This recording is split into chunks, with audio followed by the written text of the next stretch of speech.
তাৰ আগত তেওঁলোকৰ মই কথা পাতি আছোঁ তেখেতক ক'লোঁ ছাৰ যাব নালাগে কালি ৰাতিপুৱা আপুনি মৰ্ণিং ৱাক কৰি খাবলৈ মই খোৱা খাদ্যৰ ব্যৱস্থা কৰিম মোৰ তাত কল কমলা আপেল চব আছে তেওঁ কৈছে কণী নাই কণী ৰাতিপুৱা আপুনি ৱাকিং কৰি থাকোঁতে মই কণী আনি দিম তেওঁ কৈছে মই যাওঁ নহয় ছাৰ থাকক আপুনি ৰাতি আৰু যাব নালাগে ক'লে প্ৰতিবোৰ নাই আপুনি যাব নালাগে আপুনি থাকক নাই মই আহিলোঁ তাৰপিছত মই মানে কিবা লিখি আছিলোঁ লিখি থকাৰ সময়ত গামোচা পিন্ধি লিখি আছিলোঁ গামোচাখন নথকাকৈ মই পেণ্টটো পিন্ধিলোঁ ছাৰে বাহিৰত কিবা কথা পাতি আছিল তাৰপিছত মই ওলাই আহিলোঁ পেণ্টটো পিন্ধি ওলাই আহি পেলাই দৰ্জাখনৰ ফালে চাইছোঁ কোনো নাই ছাৰ ক'ত আপুনি মই বাহিৰত আহিছোঁ আপোনাৰ ৰুমত মই আহিছোঁ আহক ঘূৰি আহক ইয়াতে মোৰ ৰুমৰ মানে মাজত বিচনা এখন আছে আপুনি বিচনাত থাকি দিব ঘূৰি আহক নাই মই আহিলোঁ দে মই এতিয়া টোপনি অলপ ধৰিছে ক'ৰবাৰ ৰাস্তাৰ মানুহ পালে এখনি মই ধেমালি কৰি কৈছোঁ ৰাস্তাৰ মানুহ পালে আপুনি উঠাই লৈ যাওক ধেমালি কৰি ফোনটো কাটিলোঁ তাৰপিছত তেওঁ এবাৰ কৈছিলে আৰু চাহ খাব মন গৈছে কৈছোঁ আহক চাহ নহয় ভাতে খাওঁ একেলগে ভাত খাওঁ আজি মই ৰাতি ভাত নাখাওঁ লাল চাহ একাপ খাব গ'লে মন ভাল আছিল আহক ঘূৰি আহক নাই তেওঁ ঘূৰি নাহিলে মই গৈয়ে আছে মই কৈছোঁ আহক গ'লে আৰু যোৱাৰ পাছত মই ফোনটো কাটিলোঁ তাৰপিছত ৰুমত আহিলোঁ মানে মিছেছৰ লগত কথা পাতি আছোঁ তাৰপিছত প্ৰদীপৰ ফোনটো আহিছে যিটো মানে পাইলট ছাৰৰ পাইলট প্ৰদীপে ফোন কৰিছে ছাৰৰ এক্সিডেণ্ট হৈছে সাধাৰণ এক্সিডেণ্ট হৈছে তথাপি কিন্তু মনত এটা এনেকুৱা এক্সিডেণ্ট মানে ফোন নকৰে প্ৰদীপে নকৰে এক্সিডেণ্ট কিছু সময়ৰ পিছত আমি গাড়ী চাড়ী মানে কৰি কাষৰ আমাৰ আৰু আছিলে ৰাভা আছিলে ৰাভাক উঠালোঁ উঠাই পেলাই আমি গাড়ীত আহি আছোঁ গাড়ীত আহোঁতে মাজ ৰাস্তাত ছাৰ নাই এনেকুৱা কৰিছিলে কিহৰ লগত খুন্দা মাৰিছিলে খুন্দা মাৰিছে এটা চুমু লগা আছে আমাৰ মানে পৰা কলাইগাঁৱৰ পৰা আহি গৰুবান্ধা চকত শিমলু গছত খুন্দা মাৰিছে শিমলু গছত খুন্দা মাৰি তেওঁ বেয়া গৈছে মানে গাড়ীখন অলপ পিছুৱাই গৈছে তাৰপাছত কাৰেণ্টৰ বস্তুত লাগিছে তাৰ কানেকশ্যন কিবা তেনেকুৱা হৈছে আৰু তাৰমানে এজনে ধৰিব যাওঁতে চিটি দি গৈছে সেই গম পোৱা গৈছে আৰু তেওঁ অকল পুলিচ নহয় বিভিন্ন ধৰণৰ তেওঁ মানে গোটেই ক্লাবৰ লগত জড়িত আছিলে আৰু মানে মানুহবিলাকে ভাল পায় তেখেতে ৰাস্তাৰে গৈ পেলাই ৰখি পেলাই মানে কথা পাতিব আৰু মোৰ শ্বৰ্ট ফিল্ম দুখনমান আছিলে তেখেতে এক্টিং কৰিছে এই ৰিলিজ হ'ব আমাৰো এখন পৃথিৱী আছে সেইখন তেওঁ এক্টিং কৰিছে এতিয়া পুলিচৰ এক্টিঙে কৰিছে অফিচাৰৰ এক্টিং কৰিছে তেওঁ নিজৰ ফিল্ম চাব নোৱাৰে কিন্তু আগৰখন চাইছে আগৰ চিনেমাখন চাইছে তেওঁ কিন্তু এইখন তেওঁ চাব নোৱাৰে আমাৰ জিলাখনৰ তথা মঙলদৈৰ এগৰাকী সুদক্ষ আৰক্ষী বিষয়া তেখেত যোৱাকালি দুৰ্ঘটনাত আমাৰ গৰুবন্ধাৰ ওচৰত যি দুৰ্ঘটনা হৈছিল দুৰ্ঘটনাত তেখেতৰ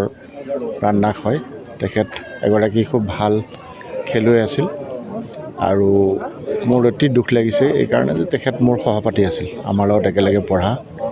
আৰু আমাৰ যিটো ক্লাব আছে ইউনাইটেড ক্লাবৰো সদস্য আৰু আমাৰ ক্লাবৰ হৈ বিভিন্ন সময়ত আমাৰ ক্লাবক খেলা ধূলাত প্ৰতিনিধিত্ব কৰিছিল আৰু মঙলদৈ ৰিজাৰ্ভত তেখেত আৰু আছিল তাৰপিছত লালপুৰত মই কেইদিনমান পাইছিলোঁ মই তেজপুৰ অহা যোৱা কেতিয়াবা কৰিছিলোঁ তেখেতক পাইছিলোঁ মাত দিছিলোঁ তাতে উচি আছিল আৰু তাৰপিছত আজি অলপ দিন আগতে মই ঠিক নাজানিম ওদালগুৰিত আৰু হৈ আছিল আমাৰ মঙলদৈৰ এগৰাকী সৰ্বৰাহী ব্যক্তি লগৰীয়া হিচাপে আমি অত্যন্ত দুখিত হৈছোঁ এগৰাকী উদ্যমী ডেকা আৰক্ষী বিষয়া আমাৰ মাজৰ পৰা হেৰাই গ'ল তেখেতৰ যি ক্ষতি হেৰাই যোৱাৰ যি ক্ষতি আমি পূৰণ কৰিব নোৱাৰোঁ আৰু বিশেষকৈ খেলৰ যিখন জগত মঙলদৈক প্ৰতিনিধিত্ব কৰা যিখন জগত সেইখনত তেখেতৰ যথেষ্ট পাৰদৰ্শিতা আছিল আৰু তেখেতৰ যিগৰাকী দেউতাক আছিল তেখেতৰ দেউতাক বিদ্যামেধি ডাঙৰীয়া তেখেতো এগৰাকী ভাল ফুটবলাৰ আছিল আৰু সেইখিনি সময়ত তেখেতৰ খেল চাবলৈ বহুত দূৰ দূৰণিৰ পৰা মানুহ আহিছিল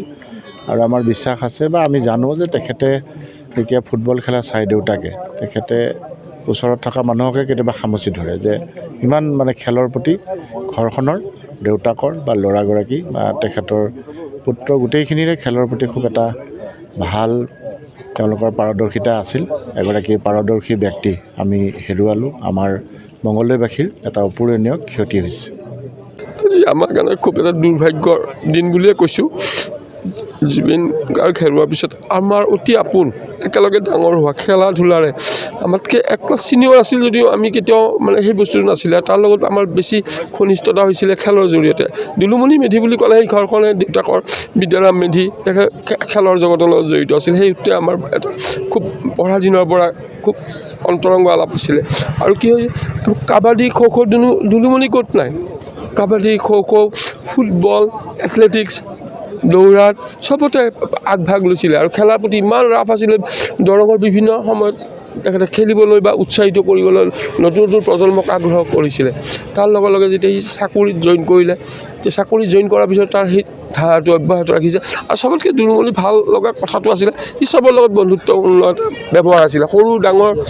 জ্যেষ্ঠ সকলোৰে লগত এটা ভাল এটা সম্পৰ্ক আছিলে আৰু সেই সম্পৰ্কটো আজিও ৰাখি দিছে হয়তো আপোনালোকে দেখিছে আহিছে ঘৰখনত প্ৰত্যেকটা বয়সৰ কোনো সীমা নাই সৰু ডাঙৰ সকলোৱে আৰু বিপদত সহায় কৰা এজন বন্ধু বুলি কৈছোঁ মানৱ দৌৰী বহুত এতিয়া মই তাৰ লগত জড়িত কাৰণে মই এটা সামাজিক কামৰ লগত জড়িত কাৰণে এটা কথা ই কেতিয়াও ক'ব দিয়া নাছিলে ই বছৰত 2 দিন 3 দিনকৈ কাগজ দিয়ে আৰু কিছু মানে লিখা পঢ়া সঁজুলি দিয়ে সেই বস্তুটো যিটো আমি পিতৃ মাতৃ নোহোৱা সন্তানক আমি দি থাকোঁ আৰু সেই কামটো মই কৰি আছিলোঁ দুলুমণি কিন্তু সি কেতিয়াও বিচৰা নাছিল তাৰ এখন ফটো এখন বা তাৰ কথা লিখা এনেকৈ আমি লিখিব পৰা এইবাৰো সি বহাগৰ আমাৰ যিমান বন্ধু আছে আব্দুল খালেক নুৰুল ইৰাণ এনেকুৱা যে আমাৰ ৰাজেন্দ্ৰ কৈলাশ বহাগ মাহৰ 1ম তাৰিখে গামোচাৰে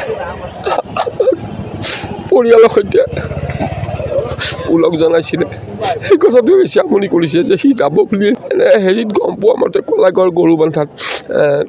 অলপ হেৰিত আছিলে আপোনাৰ মানে গাড়ীখন পুতি বেগতে আছিলে গছ এখনত খুন্দা মাৰিছিলে তাৰ লগে লগে আপোনাৰ যি পাৱাৰ লাইনৰ তাতো অলপ লাগিছিলে বুলি কৈছে সেই এতিয়া ধৰক হেৰি হিচাপে ঘটনাটো 8:20 মানতে হ'ব বুলি আমি ধাৰণা কৰিছোঁ কাৰণ যিহেতু আমি ছ'চিয়েল মিডিয়াত পাইছিলোঁ তেতিয়া